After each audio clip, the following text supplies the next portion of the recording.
Watching the film 3 years later, it's kind of weird. You bring yourself, when I watch it, I bring myself right back to that spot. I remember exactly what it feels like. But looking at it, I think that watching it, looking back, I'm surprised the way that I felt at the time. I would feel so differently about it now that I'm removed, watched it, been there, and I feel like my reaction at the time was different than how I think it would be right now. Being this far removed and looking back at the season,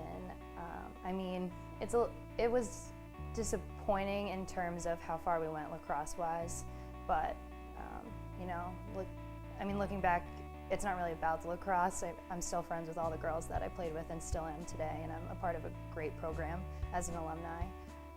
But I do wish that we went further my senior year, and I look back at games that in that documentary and I'm like, wow, I wish we would have done things differently.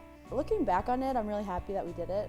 It's so interesting to see how we were then and how we are now, lacrosse-wise and outside of lacrosse. It's just really interesting to see all the relationships and all the journey that we went through. And especially because we were talking about this outside too. We get so worked up and worried about stuff all the time, silly things. And looking back now, it's none of that mattered. We just had fun and played. It was a great time. So looking back on it, I'm really happy that we did it, and I love that we can watch it. It makes me miss everyone and playing lacrosse. I just miss the whole atmosphere that lacrosse brought to my whole college experience, and playing lacrosse and playing in such a competitive league. It seemed at the time like it was the biggest deal in the whole world, and it meant so much, and I just miss playing with everyone.